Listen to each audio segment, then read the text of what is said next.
내가 오늘 내게 명령한 이 명령은 내게 어려운 것도 아니요 먼 것도 아니라 하늘에 있는 것이 아니니 오직 그 말씀이 내게 매우 가까워서 내 입에 있으며 내 마음에 있은즉 내가 이를 행할 수 있느니라. 보라, 내가 오늘 생명과 복과 사망과 화를 내 앞에 두었나니 곧 내가 오늘 내게 명령하여 내 하나님 여호와를 사랑하고 그 모든 길로 행하며 그의 명령과 규례와 법도를 지키라 하는 것이라. 그리하면 내가 생존하며 번성할 것이요 또 내 하나님 여호와께서 내가 가서 차지할 땅에서 내게 복을 주실 것임이니라. 그런데 율법을 모두 지키는 것은 불가능합니다. 그래서 주신 것이 성막입니다. 그런데 신기한 것은 출애굽할 때 그렇게도 불신앙을 보였던 백성들이 이 성막을 지을 때만큼은 자원하는 마음으로 하는 것을 볼 수 있습니다. 왜 그럴까요? 그것은 하나님은 눈에 안 보이는데 성막은 눈에 보이기 때문입니다. 이들이 눈에 보이는 황금 송아지 만든 것을 보세요. 눈에 보여야 위로가 되고 덜 불안하거든요. 이게 인간입니다. 그리고 이 성막이 다 지어졌을 때 드디어 구름 기둥과 불기둥이라는 성령님의 임재가 나타납니다.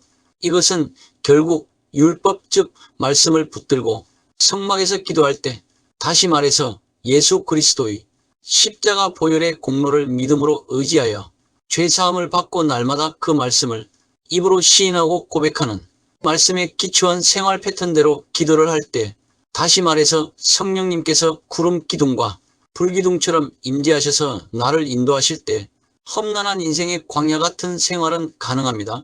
한마디로 험난한 광야의 인생길에는 성령님의 인도하심을 따라 성령님과 동행하면서 가지 않으면 안 된다는 것을 말해주는 것입니다.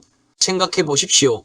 200만 명이라는 사람들이 어떻게 흩어지지도 않고 똘똘 뭉쳐서 갈 수가 있었을까요?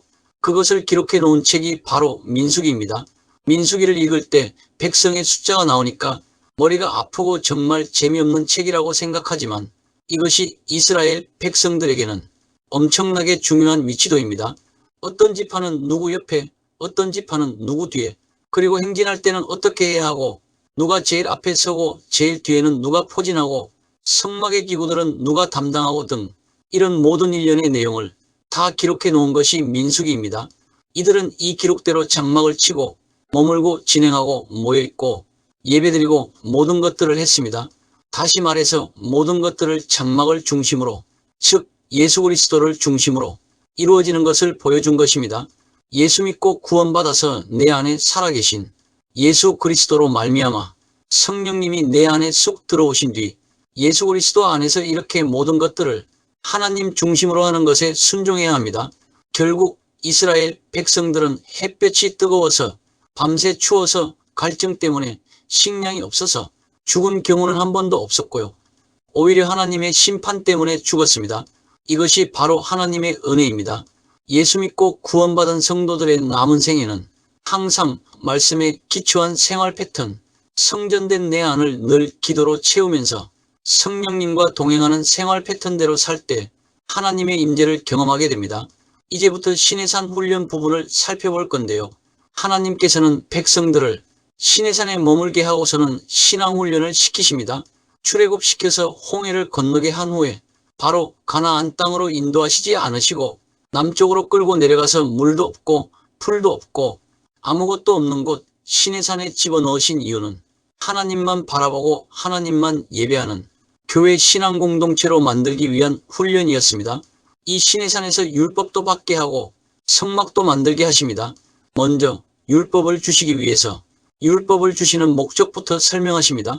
온 세계가 다 내게 속하였나니 내가 너희를 택한 것은 너희가 잘나서가 아니라 온 인류가 다 내게 속했지만 그들을 한꺼번에 다 구원하는 것이 아니라 우선 너희를 먼저 택해서 훈련시킨 다음 너희를 통해서 온 인류를 구원할 것이다.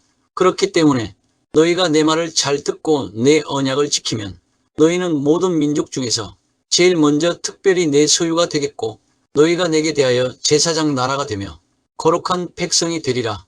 한마디로 이 백성들을 아브라함이라는 한 씨앗을 불러내서 훈련을 시켜서 그들의 후손들을 번성하게 한 다음 그들을 통해서 나라를 만들어 가시겠다는 것입니다. 기존에 있던 나라 즉 한국 같으면 한국이라는 나라를 택해서 율법을 주시고 이렇게 하신 것이 아니라 하나님께서 처음부터 한 씨앗으로 시작해서 믿음의 사람으로 차츰차츰 만들어 가신 것입니다. 이들이 출애굽할 때는 벌써 아브라함으로부터 430년이나 지난 뒤였습니다. 많은 시간을 참을성 있게 꾸준하게 투자하셔서 하나님께서 직접 만들어 가신 것입니다. 그래서 이 하나님 나라가 이루어지게 하려고 먼저 말씀 즉 율법을 주십니다. 하나님의 택한 백성이라는 것은 할례를 받았기 때문에, 지금으로 치면 세례를 받았기 때문에 택한 백성이 아니라 너희가 내 말을 잘 듣고 내 언약을 지키면, 즉 말씀에 순종하면 그때 비로소 너희는 모든 민족 중에서 제일 먼저 특별히 내 소유가 된다는 것입니다. 중요한 것은 말씀의 순종입니다. 결국 말씀과 기도로 거룩하게 변화됩니다. 말씀을 배우고 묵상하고 날마다 밤마다 기도를 드리고 예배드리는 목적은 하나님을 알고 사랑하는, 하나님과 깊고 하나 되는 은밀하고도 친밀한 사랑의 교제 관계를 위해서입니다. 이것이 신앙의 올바른 기본 마음 자세인 신앙의 근본 뿌리입니다. 여기에 필수적인 것이 말씀에 대한 순종입니다. 말씀에 순종하지 못한다면 하나님께서 우리에게 말씀하실 아무런 가치가 없습니다. 이 말은 말씀에 순종했을 때 하나님의 소속된 자로 선택받을 뿐만 아니라 하나님의 제사장 백성, 즉 내 것을 포기한 백성이 될 것이고 거룩한 나라가 되는 겁니다. 즉 하나님의 말씀에 순종할 때 이런 일들이 효력을 나타나게 된다는 말입니다. 내가 하나님의 자녀로 부름을 받았다면 부분적인 순종이 아니라 100% 온전하게 하나님께 순종하게 될 때 하나님의 소유가 될 뿐만 아니라 성령님의 도우심으로 내 것을 포기할 수가 있습니다. 이것이 제사장 백성입니다. 그렇게 되면 이제 이웃을 위해서 대속하기 시작합니다. 이웃을 위해서 대속한다는 것은 이제는 나를 희생하고 이웃을 위해서 일하기 시작하는 것을 말합니다. 그래서 내가 받은 말씀으로 지속적으로 남에게 은혜를 끼치려고 그러고 내가 가지고 있는 소유도 나누어 주려고 하고 이렇게 이웃을 위해서 자꾸 손해보기 시작하고 그뿐만 아니라 하나님의 말씀을 이웃에게 가르치게 됩니다. 이것이 바로 세계가 다 내게 속하였다는 그 하나님의 말씀에 순종해서 나아가는 것입니다. 그래야 축복의 통로가 되는 것입니다. 그리고 거룩한 나라가 되는 것은 세상과 구별된 생활 패턴대로 사는 것을 말합니다. 비록 내가 세상 사람들과 함께 부딪히며 살아가고는 있지만 세상은 나 중심의 생활 패턴대로 살려고 끌어모으기만 하기 때문에 세상과 구별된 생활 패턴이란 나를 벗어버리는 것, 나를 버리는 것을 말합니다. 그것이 거룩한 나라가 되는 것입니다. 주의할 것은 백성 나라라는 것은 바로 공동체라는 개념과 같은 의미입니다. 나 혼자 축복받아서 나 혼자 예수 잘 믿고 하늘나라 가는 것이 아닙니다. 함께 예수 안에 있는 우리, 주 안에 있는 우리가 될 때 제사장 백성이요 거룩한 나라가 될 수가 있습니다. 나 혼자만 잘 믿는다는 것은 없습니다. 반드시 공동체가 되어야 합니다. 그것이 바로 구약에서는 이스라엘 백성들이요 오늘날에는 참 이스라엘인 교회 신앙 공동체입니다. 이것 때문에 교회 신앙 공동체에 모이는 것입니다. 그래서 교회 신앙 공동체라는 건물이 중요한 게 아니라 교회 신앙 공동체가 그렇게도 중요합니다. 이것은 하나님 나라의 상징이요 새 하늘과 새 땅의 상징이기도 합니다. 이러한 출애굽기 19장 5절 6절을 베드로 사도는 예수 믿고 성령 받은 그리스도인들에게 다음과 같이 전합니다.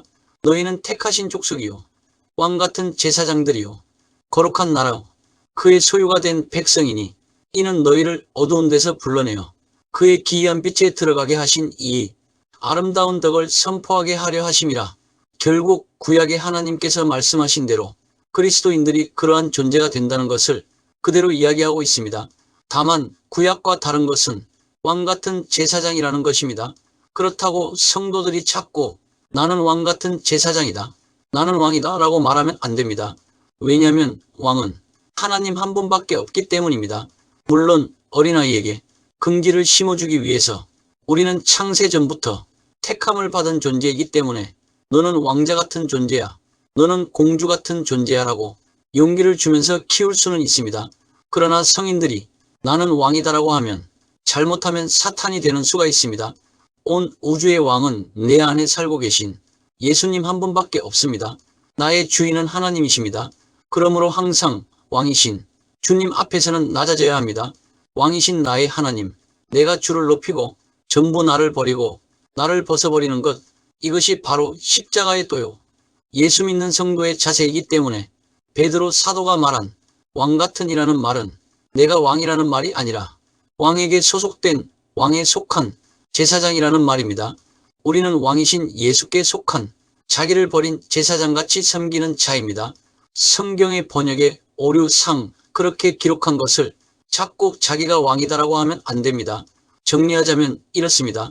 하나님께서 율법 즉 말씀을 주신 목적은 하나님을 더욱 알고 사랑하기 위해서 말씀에 순종하여 제사장 백성이 되고 끊임없이 이웃을 위해서 대속하고 내 것을 버리고 세상과 구별된 그런 사람들이 되어서 온 세계 만민이 복의 근원이 되게 하려고 내가 너희들에게 특별히 먼저 이 말씀 즉 율법을 주었기 때문에 너희가 이 말씀을 순종하고 지킬 때 너희가 내 백성이 될 것이고 제사장 나라와 거룩한 백성이 될 것이라는 말씀입니다. 그런 후에 드디어 율법 즉 말씀을 주시는데 그 핵심이 십계명입니다.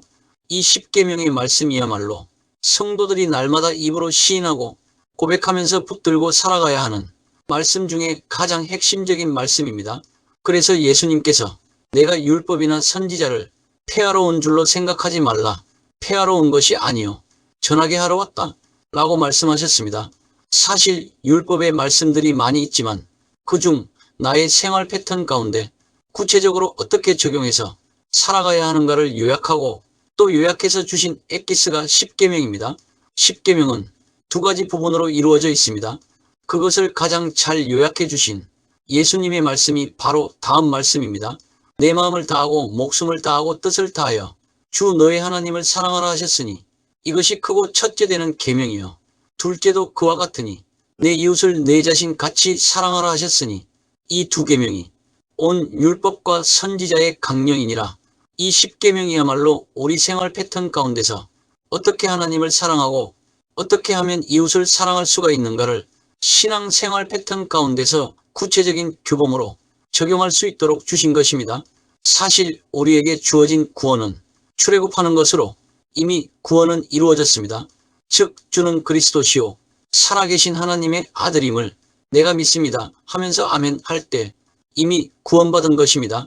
그런데 그렇게 구원받은 것을 우리가 구체적으로 생활 패턴 가운데서 어떻게 그 구원을 완성해 나가야 하는가를 바로 십계명을 통해서 말씀해 주시고 있습니다. 그래서 1에서 4계명까지가 하나님을 사랑하라는 계명이고 5에서 10계명까지가 이웃을 사랑하라는 계명입니다. 여기서 가장 중요한 것이 1에서 4계명까지인데요. 무슨 말이냐면 즉 하나님을 사랑하지 못하면 절대로 이웃을 사랑할 수가 없습니다. 바꾸어 말하자면 이웃을 사랑하지 않는 사람은 하나님을 사랑하는 것이 아닙니다. 내가 하나님을 사랑하지 않고 그냥 이웃을 사랑하라는 것이 바로 불교나 다른 종교에서 강조하는 내용입니다. 그들은 자비를 베풀라고 하면서 그렇게 말합니다. 그런데요, 하나님 사랑이 없으면 이웃을 사랑하는 것은 불가능합니다. 왜냐하면 인간에게는 육이 있기 때문에 끊임없이 이 육이 나라는 것을 강조하게 하고 끌어모으려는 습성이 있기 때문에 안 되는 것을 가지고 자꾸 자비를 베풀라고 하니까 그래서 불교는 더 스트레스 받게 합니다. 안 되는 자비를 자꾸 베풀라고 억지 가스라이팅을 하는 것입니다.